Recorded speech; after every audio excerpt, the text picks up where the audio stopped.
Bueno, miren, jóvenes, se mira el documento, ¿verdad? Sí, licenciado. Sí, licenciado. Hoy sí, Bueno, mire pues, vean, papel y pluma, pues, miren, pongan atención, no es necesario que se preocupen tanto porque esta cuestión solamente con recibir la cátedra se gana. Hoy vamos a impartir la clase número 4. Vamos a darle continuidad al tema que veníamos desarrollando, que era derechos colectivos de los pueblos indígenas.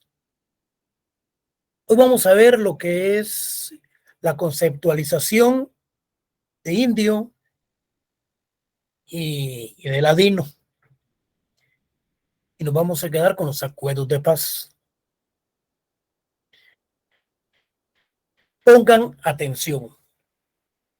Veníamos platicando con respecto a los derechos de los pueblos indígenas. ¿Y cuáles eran esos derechos?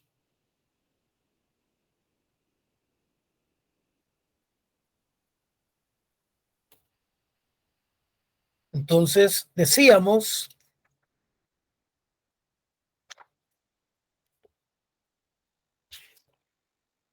que esos derechos de los pueblos indígenas lo constituyen todos los aspectos relacionados con la salud, con la economía, con la política, y son todos los derechos que le protege tanto las organizaciones internacionales como lo protege la Constitución Política en su artículo 67, 68, 69, que se refiere a los grupos étnicos. Y eso lo vamos a ver en el desarrollo de la temática del día de hoy. Pero para que tengamos claro, como preámbulo de la cátedra, vamos a hacer un pequeño recordatorio de los derechos colectivos de los pueblos indígenas. Miren, pues decíamos que son aquellos derechos que le pertenecen a los pobladores. Estos pobladores jóvenes son los originarios de un territorio que han sido invadido y colonizado por forasteros.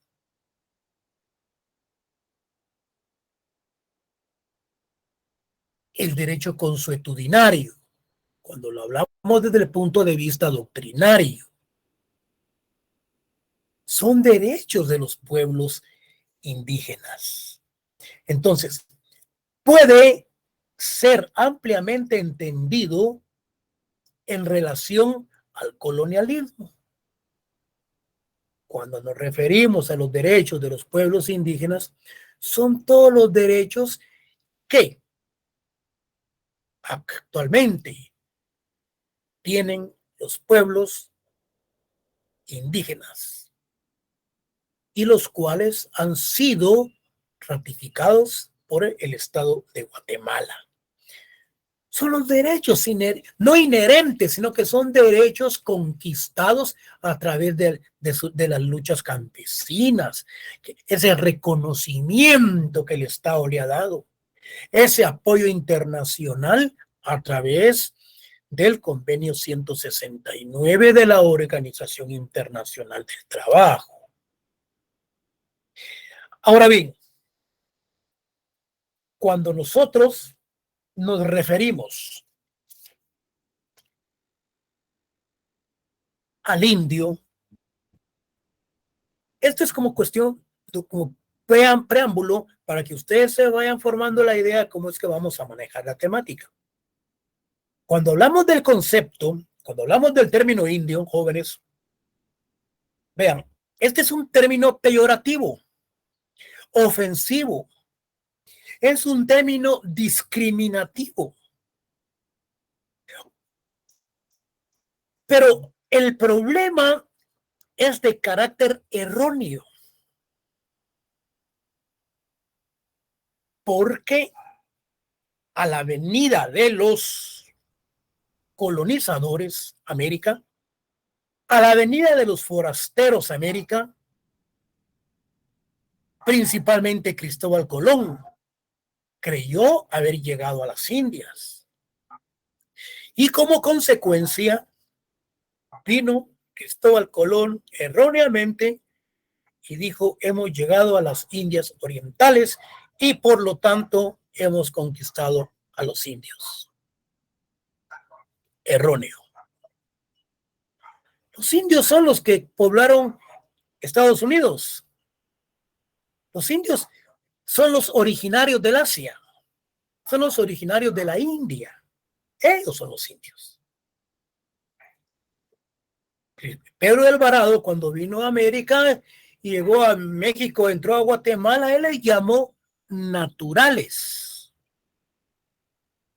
Por eso hay una gran diferenciación cuando hablamos de indio, cuando hablamos de mestizo, cuando hablamos de los criollos. ¿Quiénes son todos ellos? Que los vamos a ver.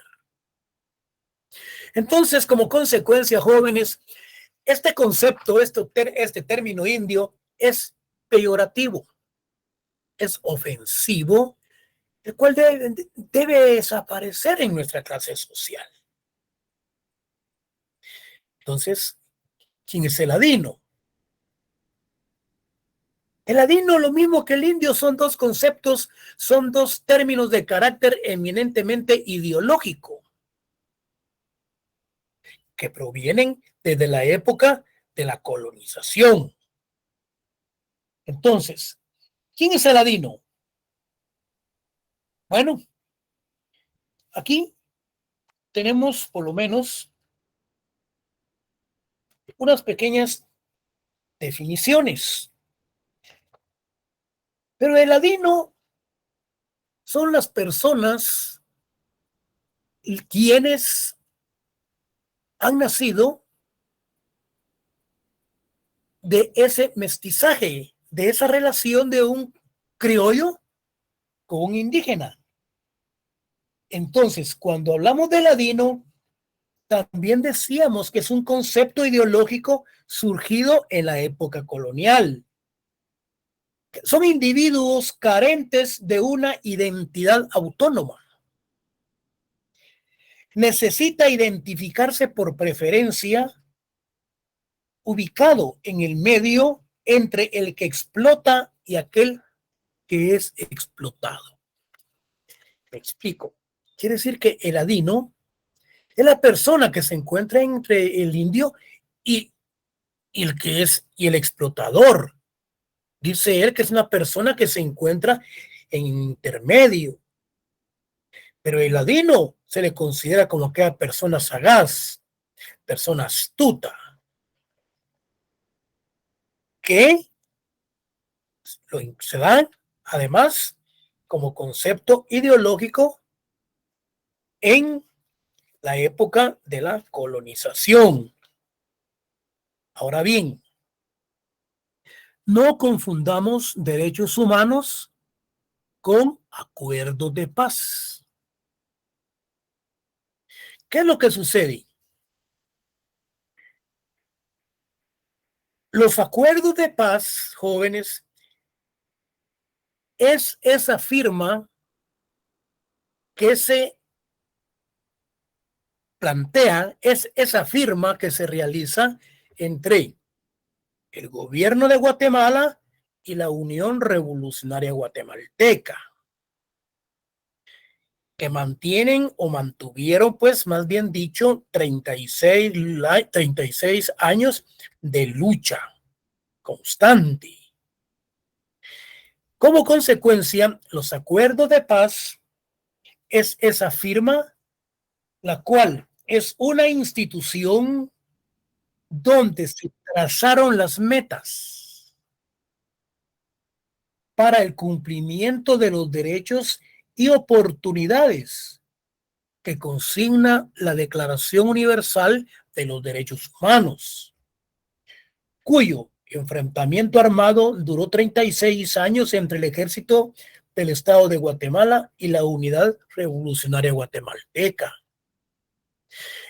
¿Quiénes firmaron entonces esos acuerdos? La firma de los acuerdos de paz, la Unidad Nacional, la Unidad Revolucionaria Guatemalteca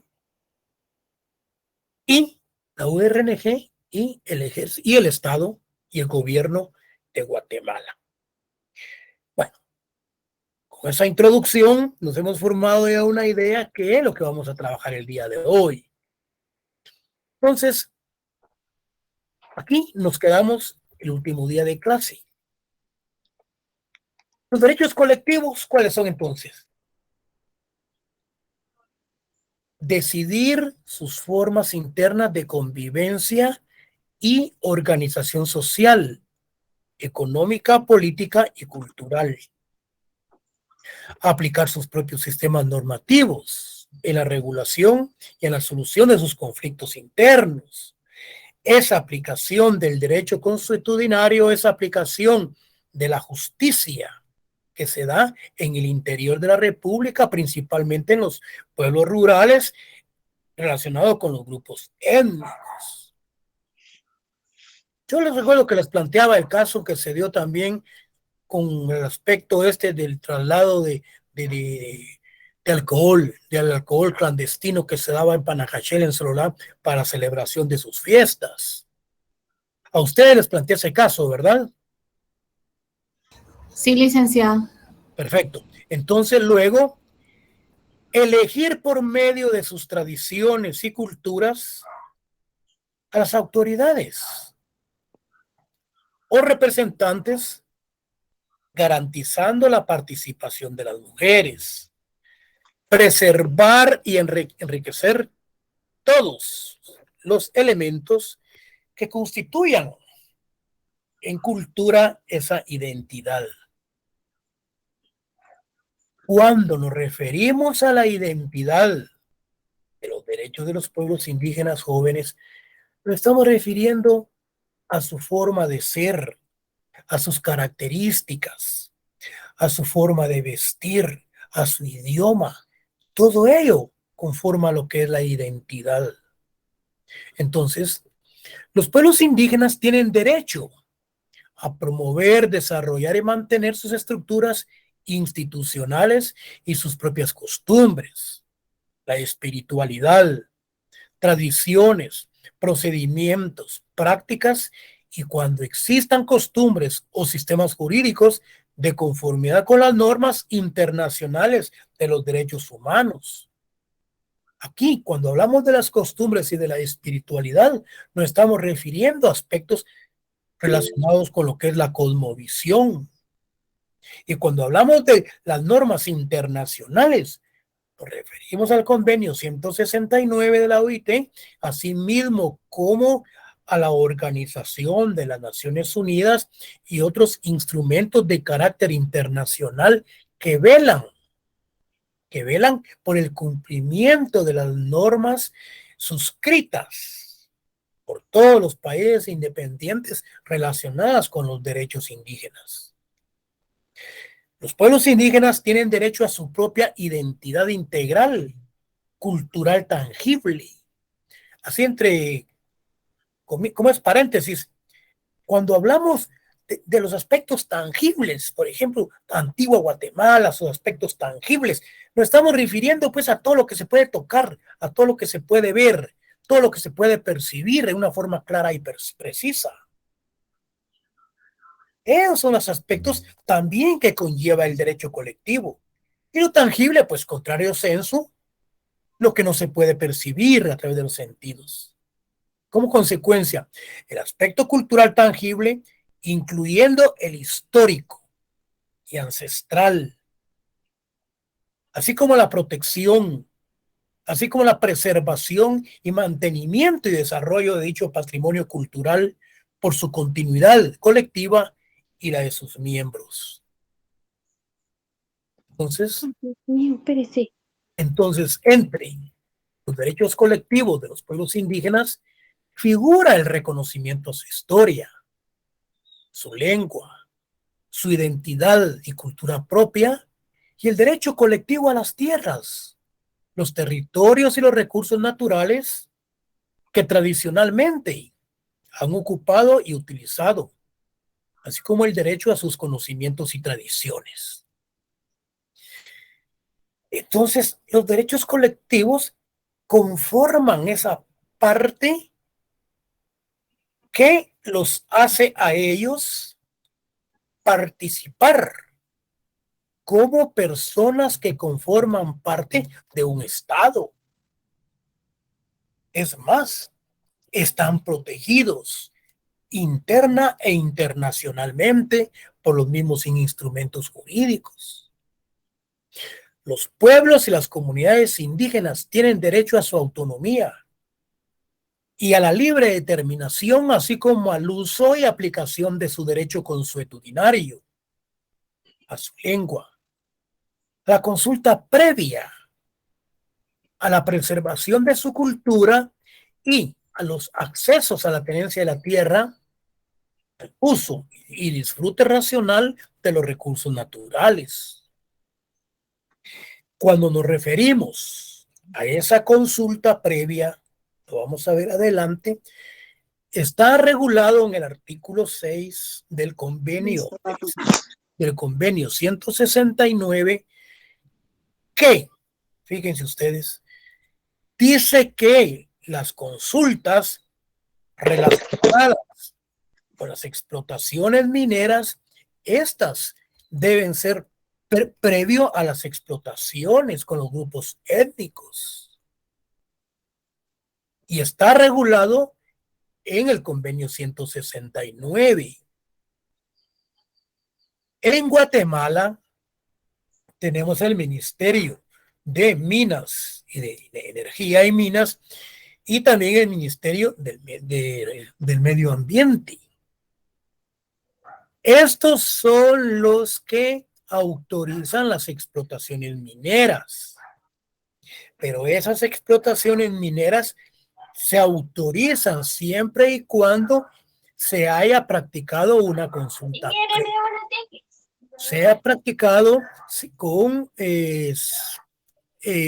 antes con los grupos relacionados de esas partes del territorio. Yo recuerdo que hubo una consulta una consulta en Asunción Mita. No recuerdo si era una de explotaciones mineras relacionadas que iban a traer ahí, no sé si plata, níquel, no sé qué minerales habían en Asunción Mita, Jutiapa.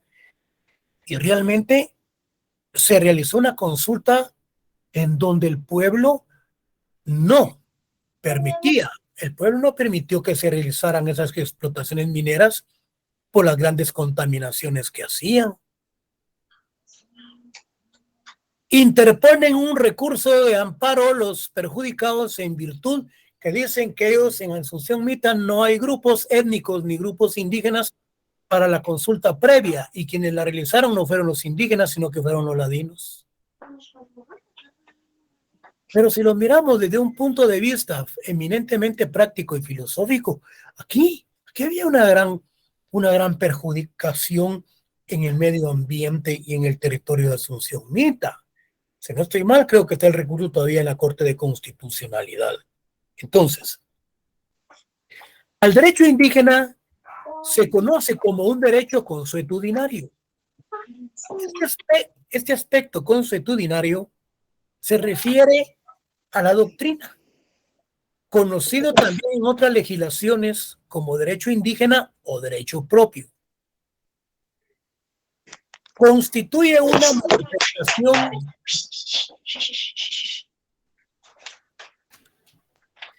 Perdón, licenciado Paola Yanira, creo que es su micrófono, por favor. Gracias, compañero. Miren, al derecho indígena se le conoce como un derecho consuetudinario, les decía. Eso es desde el punto de vista doctrinario. Conocido también en otras legislaciones como un derecho indígena o derecho propio. Constituye una manifestación específica de la autonomía política y social que reclaman los pueblos indígenas de algunos países de América Latina. con la finalidad de resolver sus conflictos. En el año 2007, Guatemala votó a favor de la adopción de la Declaración de las Naciones Unidas sobre los derechos de los pueblos indígenas. Esos derechos tienden a conservar y a reforzar sus propias instituciones políticas, jurídicas, económicas, sociales y culturales, en ejercicio del derecho a la libre determinación y manteniendo a la vez su derecho a participar plenamente en la vida política, económica, social y cultural del Estado. Si ustedes se dan cuenta, es unas grandes conquistas y gran lucha la que han realizado estos pueblos indígenas para ese reconocimiento, en donde el Estado de Guatemala constitucionalmente, en donde la Organización de las Naciones Unidas, en donde la Declaración Universal de los Derechos Humanos, en donde los pactos jurídicos y sociales, señores, realmente ellos están internacionalmente bastante protegidos. Han logrado grandes conquistas y lo más importante aún es que después de la independencia, después de tantos años, de más de 500 años de conquista, realmente no han perdido su identidad. Ellos tienden a disfrutar y a ejercer sin discriminación todos los derechos humanos conocidos en los ordenamientos jurídicos plenamente establecidos. Se considera entonces como los derechos colectivos aquellos derechos que corresponden a un grupo de personas dentro de una sociedad y con los cuales se pretende protegerlos por existir ciertas desigualdades con los demás miembros de la colectividad. Es lógico que estos derechos colectivos de los pueblos indígenas, ellos tienden a protegerlos en busca, si ustedes recuerdan, del pluralismo jurídico de hace 4 o 5 años en el Congreso, de su participación. ¿Por qué? Porque habían muchos intereses mezquinos en ese pluralismo jurídico, en donde no querían que ellos participaran. Al hacer un análisis de la situación, más que todo desde el punto de vista jurídico, ese pluralismo jurídico y ese reconocimiento, el Estado realmente no tenía por qué realizarlo. Si lo miramos desde el punto de vista jurídico, si existe ese reconocimiento en el artículo 66 constitucional, sencillamente solo era de hacer una observación, ratificar ese artículo de que existe un reconocimiento a esos derechos pueblos indígenas. La pregunta está en un trabajo que se realizó y realicé, ¿por qué del retiro de ellos de ese pluralismo jurídico? Bueno, realmente hay muchas cuestiones políticas por las cuales ellos se retiraron. Entonces, para conocimiento de los derechos colectivos, se debe conocer los derechos económicos, sociales y culturales, los cuales surgen con la Declaración Universal de los Derechos Humanos acordado el 10 de diciembre del 48, en el Pacto de los Derechos Económicos, Sociales y Culturales, acordados el 3 de enero del 76, por la Asamblea General de la Organización de las Naciones Unidas. Y hay algo muy interesante. ¿Qué es lo que nos dice el catálogo de los derechos colectivos y específicos de los pueblos indígenas de Guatemala? ¿Qué es lo que nos lo dice la Procuraduría de los Derechos Humanos? Sí, todo lo que nosotros hemos venido explicando, hemos venido haciéndole lectura de ciertos documentos importantes, concatenan, tienen toda la misma relación en cuanto a la protección de esos derechos. Y este catálogo dice que los derechos colectivos se definen como aquellos que reconocen una realidad comunitaria como parte de los derechos de un pueblo, que es el sujeto jurídico, titular de los derechos colectivos que responden a una visión de los pueblos indígenas, donde prevalece la colectividad, la visión de conjunto, sentido de comunidad. Por eso busca la protección, preservación, desarrollo y promoción de dichos pueblos. Todos esos elementos, todas las características, toda esa naturaleza se enmarca en toda la conceptualización de los derechos colectivos con otras definiciones que dan otras instituciones. Si en el examen, bueno, son aquellos derechos por medio de los cuales tiende a las reivindicaciones indígenas, son aquellos derechos no desde ese punto de vista, pero el fondo se refiere a los derechos que ellos están legitimados a defender porque lo respalda la Constitución y organismos internacionales. Entonces, los derechos colectivos de los pueblos indígenas son un instrumento que los legitima, les reivindica a los indígenas, permiten el desarrollo de la identidad y de las instituciones culturales de los pueblos indígenas. Los derechos colectivos se reconocen jurídicamente por la imperante diversidad étnica. Ahora bien, aquí me van a tomar nota de estos artículos. Es posible que yo les ponga a ustedes. Referente a los derechos de los pueblos indígenas, en Antigua Guatemala existen monumentos tangibles, existen aspectos tangibles que son reconocidos por la humanidad, ¿sí? Y los cuales deben de proteger el arte, el folclore y las artesanías, aspectos tradicionales. Entonces es posible que yo les pregunte cuál es el fundamento. Sencillamente, artículo 62 de la Constitución Política de la República de Guatemala. Ustedes la van a tener a la par. Protección a los grupos étnicos, dependiendo del tipo de pregunta que yo les vaya a hacer. Protección a las tierras de las comunidades, la protección a los trabajadores. Entonces, es cuestión sencillamente que tomen nota y no se pierdan sobre el desarrollo de la temática que nosotros vamos desarrollando. También se contempla la protección de los citados derechos colectivos en el convenio 169 de la OIT. 169 sobre pueblos indígenas y tribales en países independientes en la siguiente forma. Bueno, es la manera de hacer el análisis o el estudio de la normativa jurídica del convenio.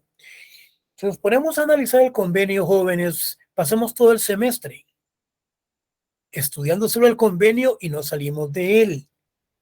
Entonces, la normativa que a nosotros nos interesa la hemos resumido para leerla en el momento preciso. Hacer un pequeño resumen. Estas numerales 1 y el 2 solo están ahí, solo están puestos de adorno. Bueno, dice, las consultas a los pueblos indígenas, se prevean medidas administrativas o legislativas que les afecten y cuando se vayan a autorizar programas de explotación de recursos existentes en sus tierras. Yo les puedo hacer esa pregunta. Son las consultas que se les realizan a los pueblos indígenas cuando se vayan a autorizar programas de explotación de recursos y existentes en sus tierras, las cuales les pueden afectar. Entonces me estoy refiriendo a las consultas de los pueblos indígenas, pero del convenio 169. Ustedes lo tienen a la mano y como les estoy dando los artículos, ustedes dicen, bueno, es el artículo 6, numeral 1, literal A. Punto. Y continúan desarrollando su examen. tenemos también el artículo 15, numeral 2.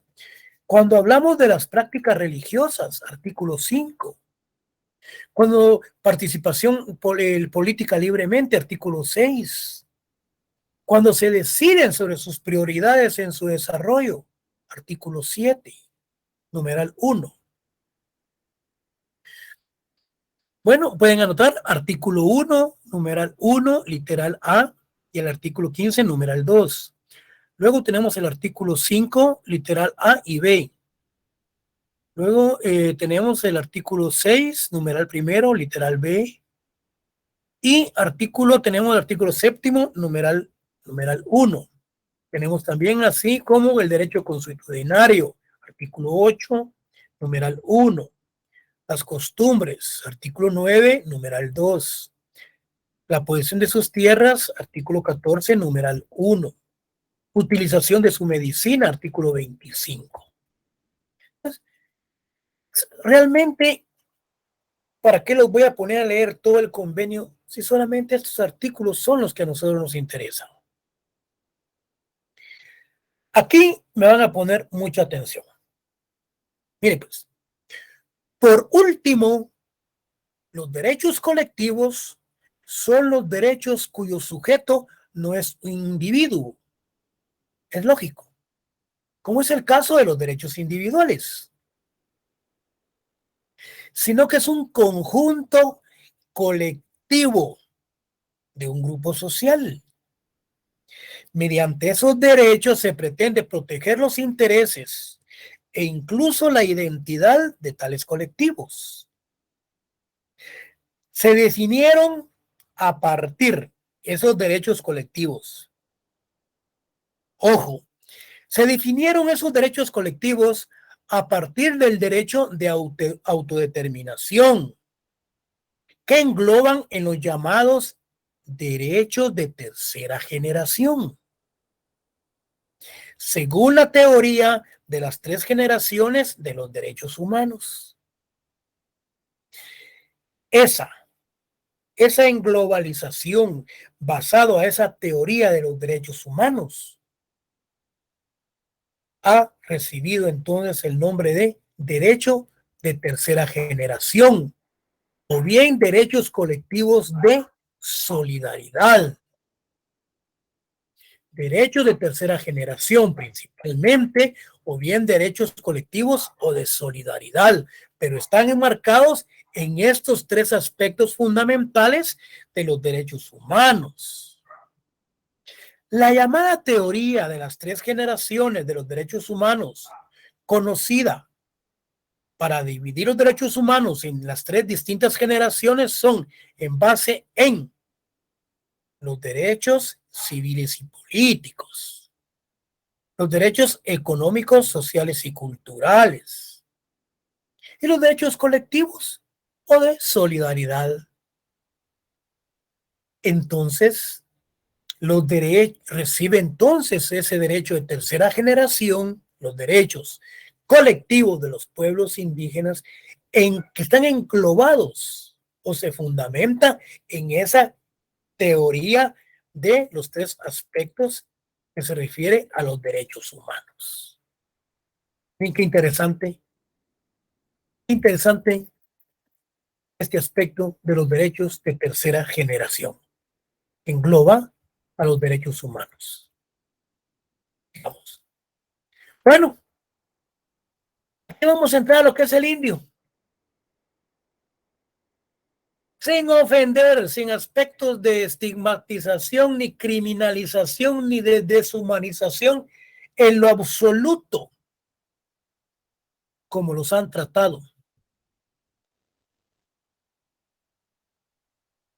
Vamos a formarnos la idea y el concepto y la definición del indio. Le llaman indios porque así le llamaron los colonizadores que se equivocaron, erraron, pensando que habían llegado a la India. Aquí no es aquí es América, pensando que habían llegado a las tierras, a las Indias orientales. Bueno, El indio relativo a la India, país del sur de Asia, o sea, donde viven sus habitantes. Es un originario relativo o propio de cualquiera de las etnias nativas de América. Pero aquí hay que hacer la observación. Aquí venida de españoles. Relativo o propio de cualquiera de las etnias nativas de América. Sí, a la venida de los españoles. Porque aquí no es la India. El término indio es un gentilicio de los habitantes de la India. Fue utilizado por los españoles para designar a los naturales que habitaban las tierras del continente que acababan de descubrir, conocido hoy como América. Pues el destino original de su expedición eran aquellas tierras orientales. Buscaban la India, ellos no buscaban la América. La palabra indio entonces también es considerada como sinónimo de indígena, a pesar de ser aceptada y difundida. Es en su origen, lo que les mencionaba, una concepción errónea que comienza cuando Cristóbal Colón la usa para denominar a los habitantes de América al llegar al continente en 1492, creyendo él haber llegado a la India. Completamente errado, equivocado. El vocablo indio se crea desde la mirada del blanco, del conquistador español hacia el otro, y por eso hay una connotación peyorativa, hay una ofensa. Se vuelve sinónimo de inferior el indio. Personas pobres, personas incultas, personas sin educación.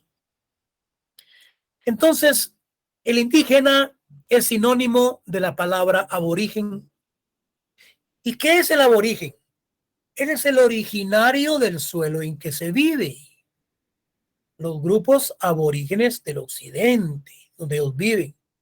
Por lo que se recomienda que no se hable de indígena cuando se quiera hacer referencia al origen de indio.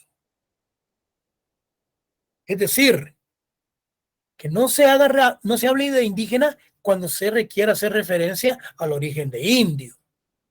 Por ejemplo, no se puede hablar de Evo Morales, porque él no es de la India.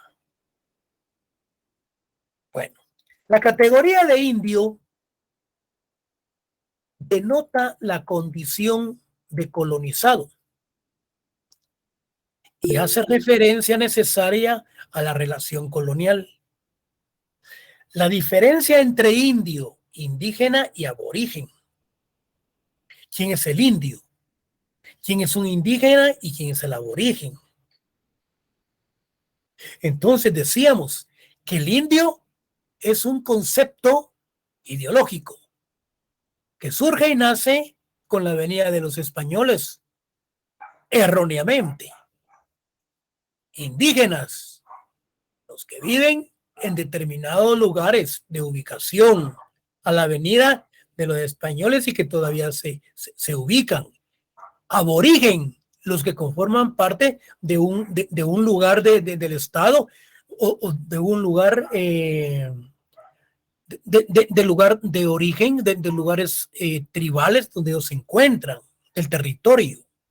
Entonces, a los aborígenes americanos se les suele llamar indios.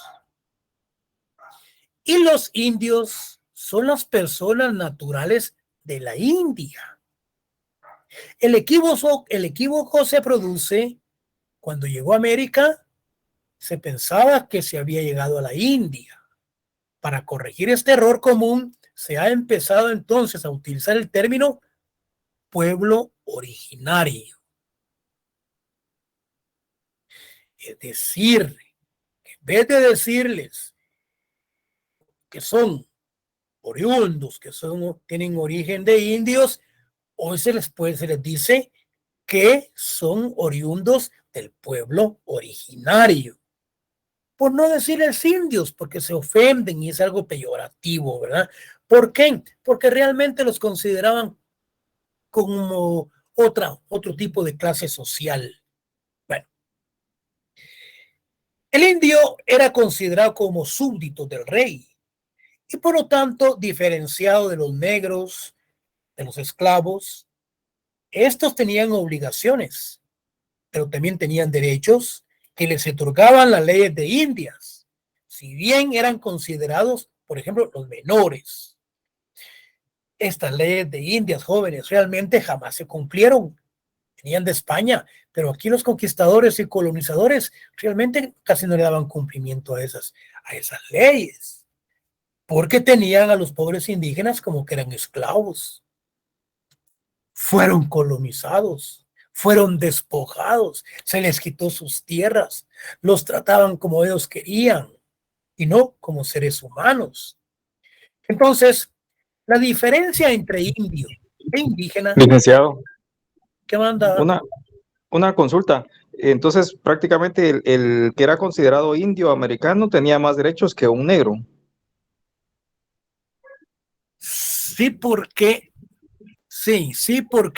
los indios tenían ciertos, no privilegios, sino que eran considerados en otra forma, porque los negros africanos los tenían como que eran definitivamente como que eran esclavos. Entonces, habían ciertas diferencias entre el indio y el negro africano, que vivía, por ejemplo, en Estados Unidos. Era unas grandes explotaciones que se daban, mientras el indio era tratado con ciertas formas.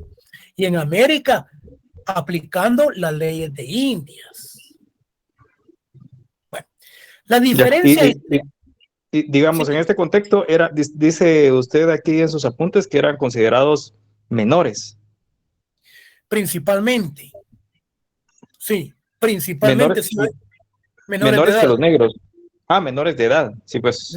Sí, por eso fue que yo anoté eso ya de último, sí. Ah, La diferencia entre indio e indígena radica en que indio es el gentilicio de aquellos nacidos en la India. En cambio, el término indígena son las personas originarias del lugar donde habitan. Eso ya lo hemos venido viendo a cantidades. Usar la palabra indio se usa para someterlos, fíjense ustedes, atropellarlos, asesinarlos, perseguirlos, encarcelarlos, enjuiciarlos y desaparecerlos. Es lo que se dio con los aspectos del genocidio en Guatemala. Increíble. Justificando el ejército de que ellos eran los colaboradores de los grupos armados, de los grupos guerrilleros. Arrasaron con todos los grupos étnicos de Guatemala el ejército. Increíble. ¿Por qué las grandes demandas judiciales a nivel internacional con la Corte Interamericana de los Derechos Humanos? Guatemala no dice las millonadas que le he dado a esta señora Menchú. Guatemala no ha mencionado los grandes pagos y resarcimientos económicos que ha realizado, porque la comunidad y los organismos internacionales han sentenciado a Guatemala por esas grandes violaciones. Eso no lo dicen. Y hay un fondo precisamente para esos pagos. Así es que gradúense, porque hay chance. Porque hay chance.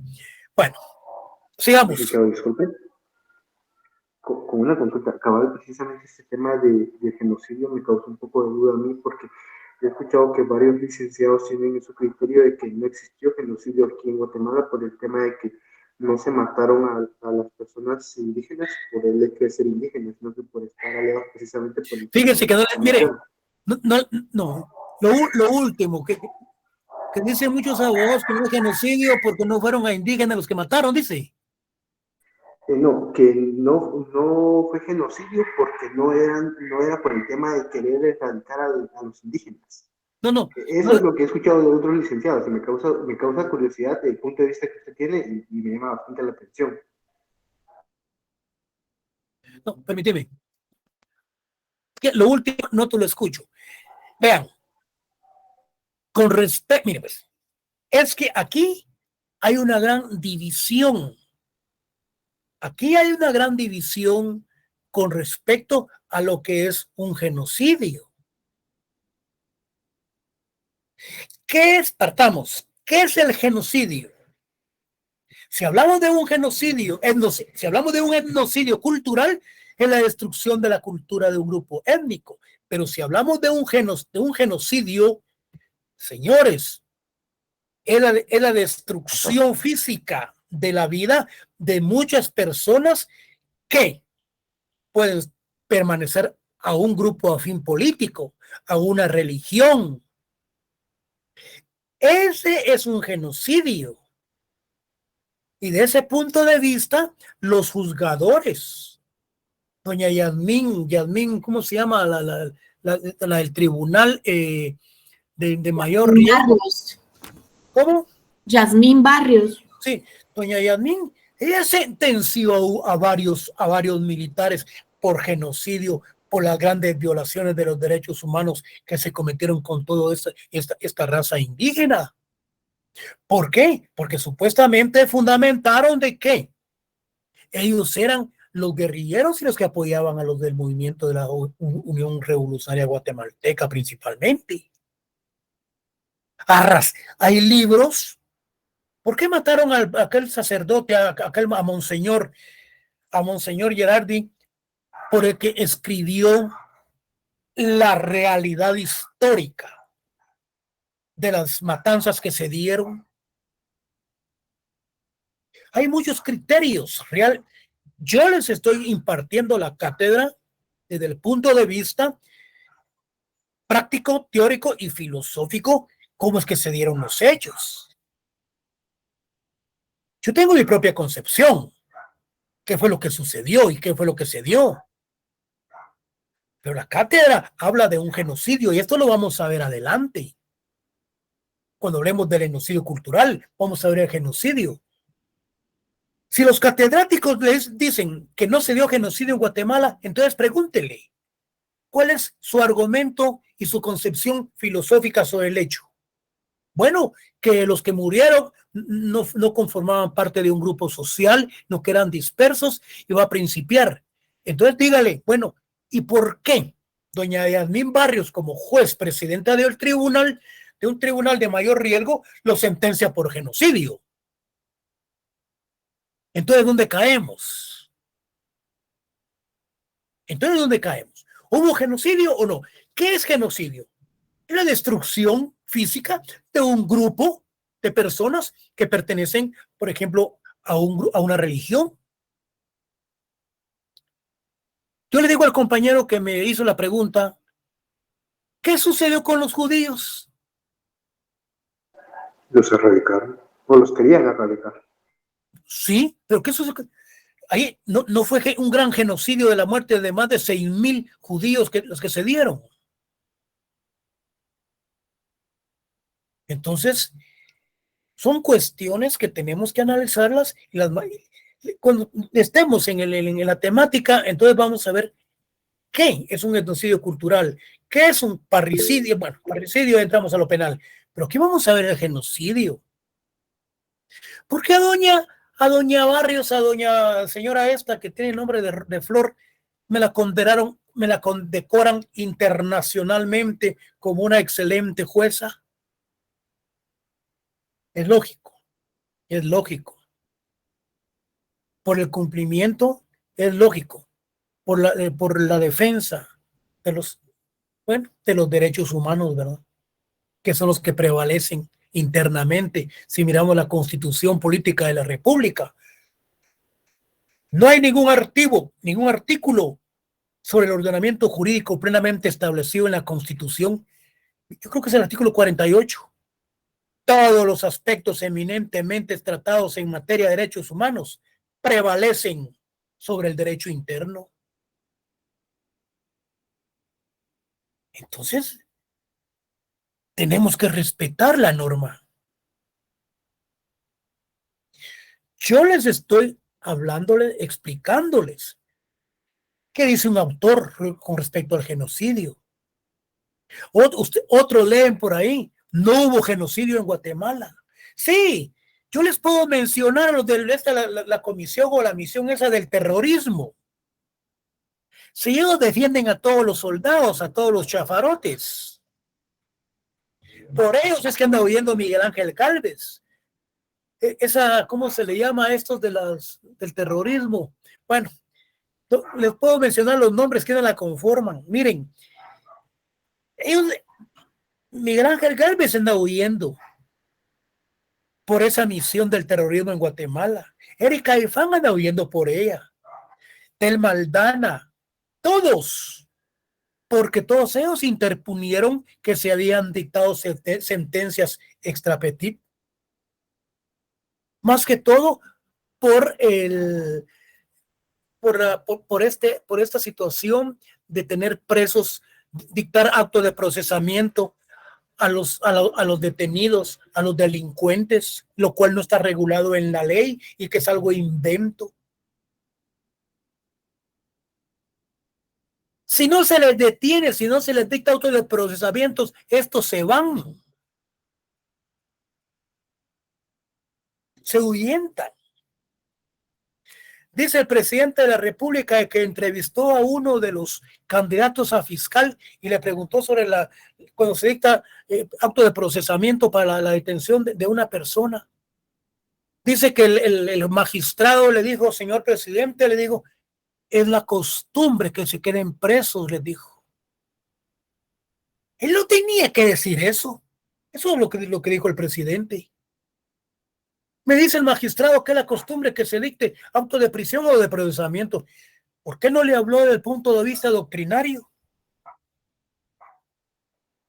¿Por qué no le dijo, señor presidente?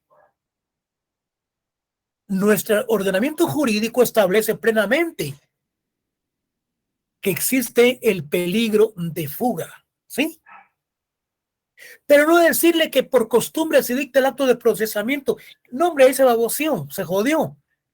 Se le dice, señor juez, se dicta acto de procesamiento porque la ley lo establece desde el punto de vista que se debe dictar porque hay peligro de fuga.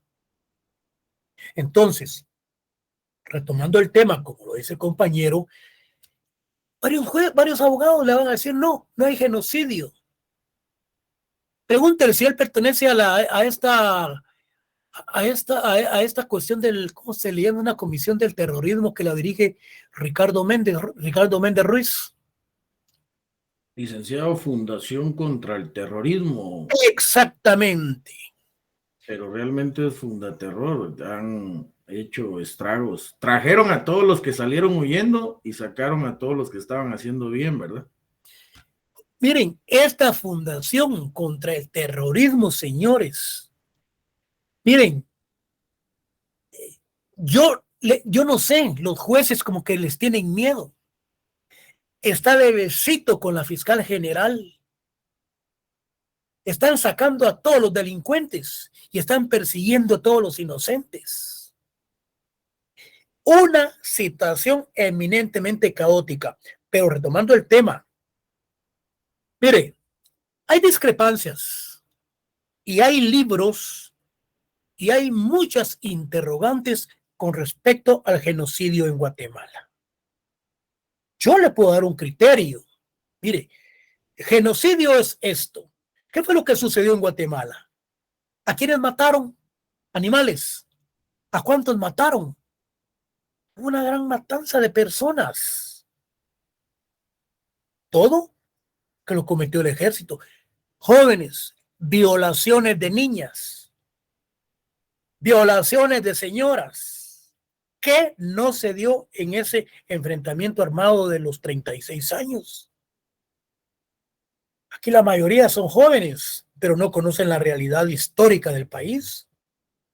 Hoy conmigo están conociendo aspectos que realmente da pena y es calamitoso.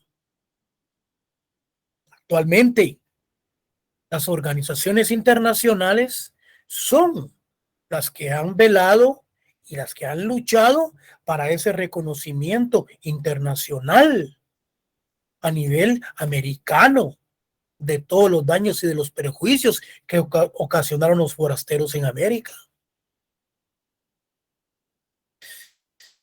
Entonces, se caracteriza por determinados rasgos físicos. Aquí estamos hablando entonces del indígena. Miren pues, se caracteriza por su piel, por sus ojos negros, cabello oscuro y lacio, y una contextura robusta. Su vestimenta varía según el tipo de clima de las zonas que habitan. Suelen usar prendas confeccionadas con tipo y pieles de animales.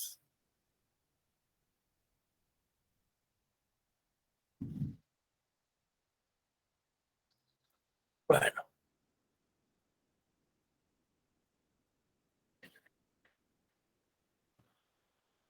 Principiamos a las 5:30, llevamos una hora. Bueno, mire pues, la Declaración sobre los Derechos de los Pueblos Indígenas de la Organización de las Naciones Unidas se confeccionó el 13 de septiembre del año 2007 y hace hincapié en el derecho de cada pueblo indígena de vivir con dignidad bajo sus propias normas, manteniendo sus instituciones y costumbres.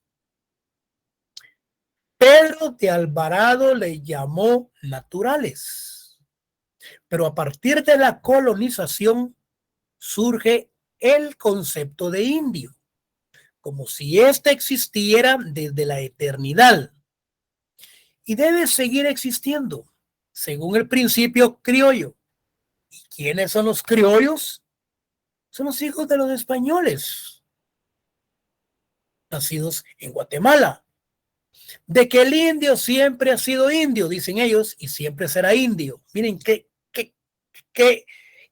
peyorativo todo esto y cómo excluye.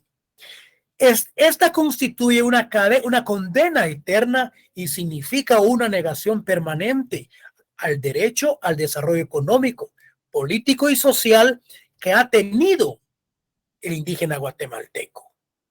Aquí vamos a poner que ha tenido, porque aquí han habido ciertos cambios. Político y social que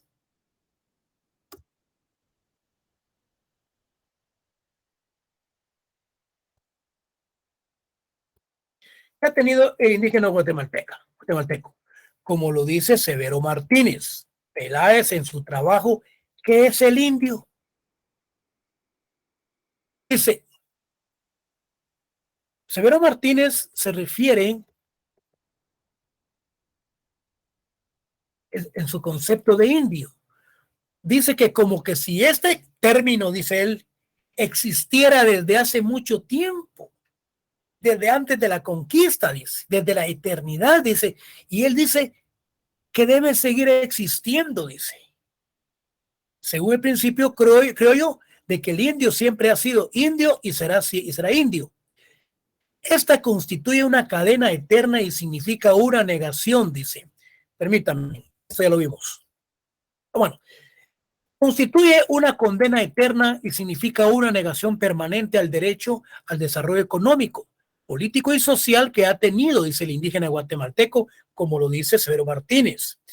Miren lo que dice Severo Martínez, pues, ¿qué es el indio? Dice, es el truco perfecto.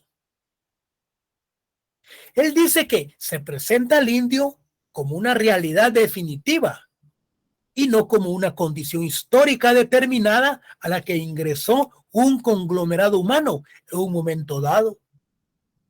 Definitivamente es un truco por medio del cual los españoles dijeron que eran indios a su llegada.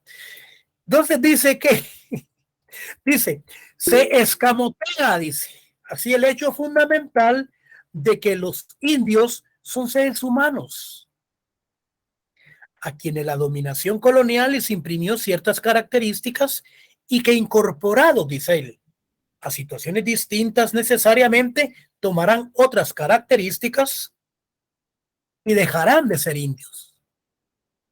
Pero ¿por qué van a tomar otras características y dejarán de ser indios? Ustedes es cuando ellos vienen y se ladinizan. ¿Y cómo es que se ladinizan? Ejemplo, claro, enfrente de su casa hay una tienda, hay una venta de tortillas y ahí están los inditos cuando llegan vestidos con sus trajes típicos, su propia identidad, hablando su lenguaje, su idioma, etcétera, etcétera.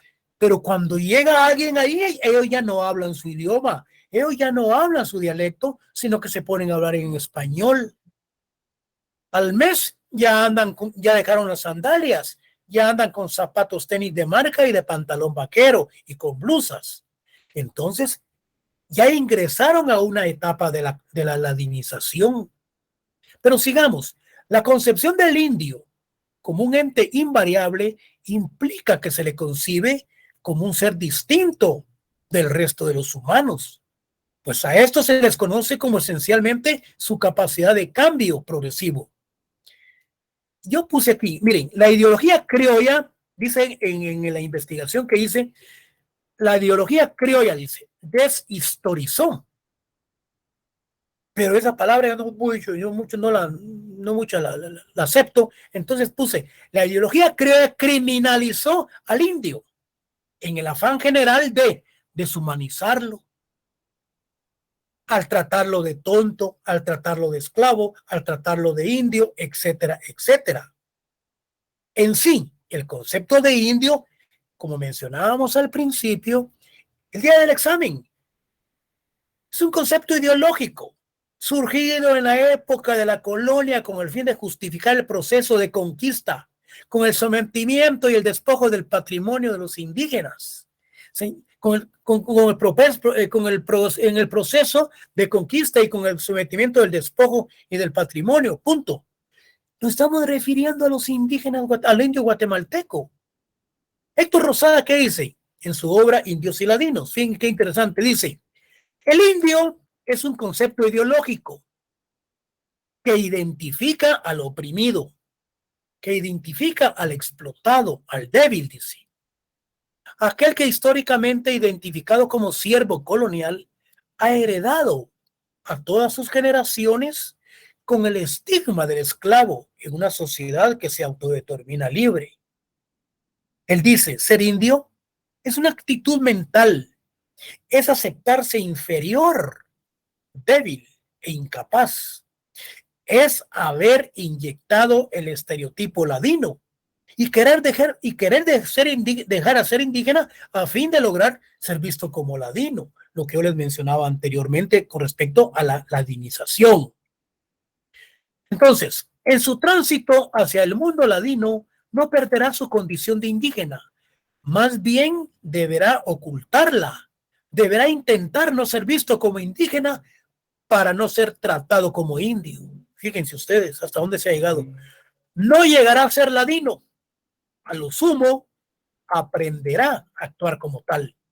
Este supuesto privilegio le compete solo al mestizo. Es posible que Humberto Flores Alvarado esté en lo cierto al asegurar que el indio ha muerto y que la responsabilidad de ustedes, de los futuros intelectuales, ese concepto, ese término, sea realmente enterrado. Severo Martínez, ¿qué nos dice? En su obra Racismo y Análisis, dice, en la definición de indio guatemalteco expone, el indio es por consiguiente un fenómeno colonial, prolongado más allá de la independencia por la perduración de las condiciones económicas y las presiones de todo tipo que la habían modelado originalmente. Dice. El concepto de indio, como se ha expuesto por los autores citados, es un fenómeno colonial, el cual es necesario erradicar por ser peyorativo. Es decir, pues, que desaparezca de nuestro vocabulario, porque es una ofensa también a un coterráneo, a un ciudadano también guatemalteco que tiende a desvanecer, excluir y condenar las condiciones de los mayas y mantener al margen el desarrollo en todas las manifestaciones. Consiguiente, siendo un término peyorativo, con exabruptos, es algo que realmente debe desaparecer de nuestro vocabulario, porque estamos cayendo prácticamente en una situación de discriminación. La sociedad guatemalteca debe tomar conciencia entonces de la situación en que subsisten los sectores indígenas, reconocerles el derecho a la inclusión, que la cual está ya reconocido, su participación política, que está reconocida, y representación en la vida pública, que les permite el acceso al desarrollo, servicio mínimo de salud, educación, trabajo y seguridad. Con esto estamos dando a un gran paso, a una luz en el camino que permita la eliminación de la exclusión, no solo del indígena, sino de una gran mayoría de guatemaltecos que realmente están viviendo en condiciones de pobreza y extrema pobreza. Vean, jóvenes, realmente este es un tema muy candente,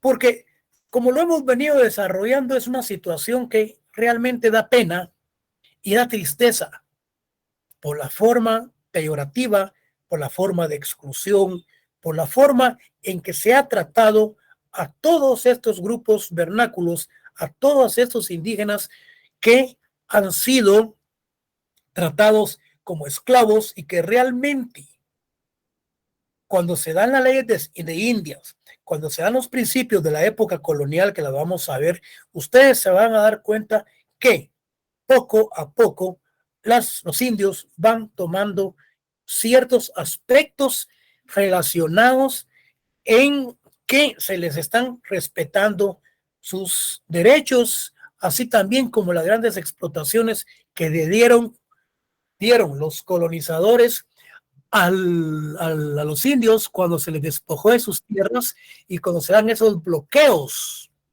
principio del señorío, el principio del bloqueo agrario, el principio de la tierra. Todos estos aspectos es cuando se principian a abrir los espacios para los indígenas en Guatemala. Jóvenes, aquí nos vamos a quedar y nos miramos el próximo día de clase, que es el día viernes. Pasen ustedes feliz noche.